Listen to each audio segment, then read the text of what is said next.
يا أمة الإسلام بشرى لن يطول بك الهوان قد لاح فجرك باسما فلترقبي ذاك الزمان. Assalamu alaikum wa rahmatullahi wa barakatuh. May Allah subhanahu wa ta'ala accept your deeds and your du'as and your actions, and may all of your dreams come true. And if there is any need that you are asking Allah subhanahu wa ta'ala of, or if there's any problem that you're going through, the thing that keeps you awake at night, may Allah subhanahu wa ta'ala give you that thing which you are asking for.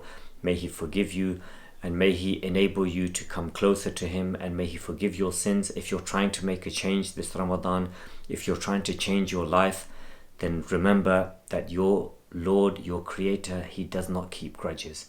Even if you have not prayed your whole life, now is the time to start praying. Even if you haven't worshipped Allah your whole life, now is the time to start worshipping Him. Even if you have sinned your whole life, now is the time to make that change and turn to Him, and He will make it easy for you. If you are enjoying these videos, please share some feedback for me. Share one reflection that you learned from this video, and please share this video, like it, leave a comment, share it and subscribe so YouTube will show it to more people. In 2015, the final year that I spent in prison, it was at the top of a mountain in Pennsylvania on the east coast of America. And it was a general population prison where there were approximately 1,200 prisoners. For about 6 months, one of my cellmates was a Colombian man who was around about age 70. Now, this man was, the US government described him as one of the most significant international drugs traffickers in prison in the US today. I don't know if he's still alive or not. At the time, he was around 70, and he had been in prison since 1985. So I was meeting him in 2015, and he has already been in prison for 30 years when I'm meeting him. He went into prison when he was 40, and now he is 70 years old. So I learned Spanish living with him because he could speak English but very little, so I would speak to him. I learned Spanish living with him. I used to converse with him in Spanish, and as a human being, obviously he was a big time organized crime boss, like a drug lord, a rival of Pablo Escobar. If you're into Netflix, and there's a series called Narcos, which is about the drugs cartels of South America. Season 3 talks about the Cali Cartel. This man was one of the leaders of the Cali Cartel. His brother-in-law was the leader of the Cali Cartel, who at one point controlled 90% of the global cocaine trade. At one point, they were processing $166 million of cocaine every single week inside the United States. These guys were bringing in 45 tons of cocaine on jumbo jets into America. And their business, or their cartel had a turnover of not millions, billions of dollars every single year. And he was one of the leaders.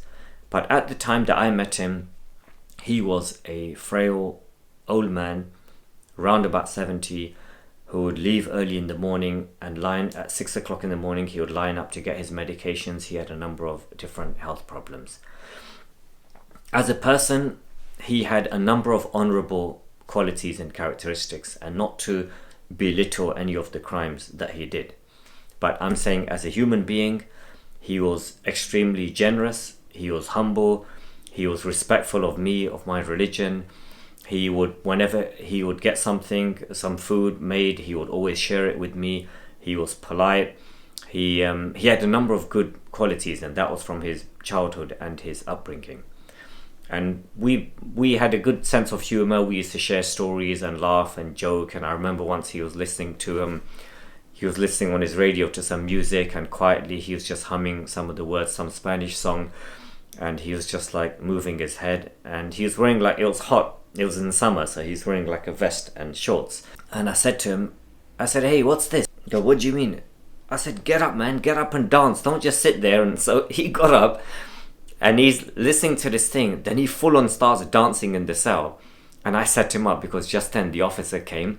And the officer came and he was shocked to see this old man who hardly has any teeth. He's in a vest and shorts, and he's like got his hands up and he's dancing and singing songs out in Spanish. Even the officer was shocked.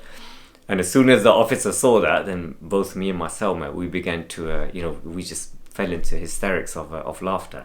Some good memories I had with him. He told me that there's a dream that he has been seeing, or a nightmare that he's been seeing recurring. Like a recurring nightmare. He's seen this nightmare a number of times. He says there's a piece of dental floss stuck between my teeth. Says I pull it out, but it doesn't come out. It just keeps on coming out. Then I pull it, then I pull it, then I pull it, then I pull it. I keep on pulling it, but then eventually I wake up from sleep in a panic, and I'm breathing fast and heavily because of that dream. He said, I've seen that nightmare a number of times. So I said to him, it's just nothing significant. Sometimes the devil just plays tricks on you. Don't worry about it. The reality was, which I didn't want to tell him because I didn't want to break his hope, was that was the indefinite nature of his imprisonment, because he was doing a number of life sentences and he was going to spend the rest of his life in prison. I didn't want to say that to him, but that's what it meant. Eventually I left that prison and I came home. I don't know what happened to him after that. 3 short reflections from this dream, from this incident. The first one is crime does not pay. Many prisoners, they commit one crime and they think, okay, I'm just going to do one more crime, then I'm going to leave crime. But the greed, it makes them keep wanting to go. Crime doesn't pay. Here was a man who, yes, he made a lot of money and he probably has access to a lot of money, but he was a 70-year-old man with a number of health problems. He gets locked up at night.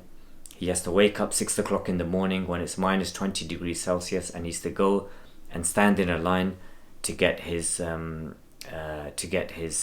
medications. This is where he was at the end of his life. He came into prison when he was 40, and now he's been in prison for 30 years, a very harsh prison. He used to tell me stories of his time in prison, and now he's 70 years old. Crime doesn't pay. Whatever he earned from crime, it's not able to benefit him now. The second reflection, money can't buy life. They say that it was actually the last words, or the final famous last words of the Jamaican reggae singer Bob Marley. He said to his son Ziggy that money can't buy life. Even though this man had money, he could not buy his life or buy his time, his way out of prison. He could not turn back the clock.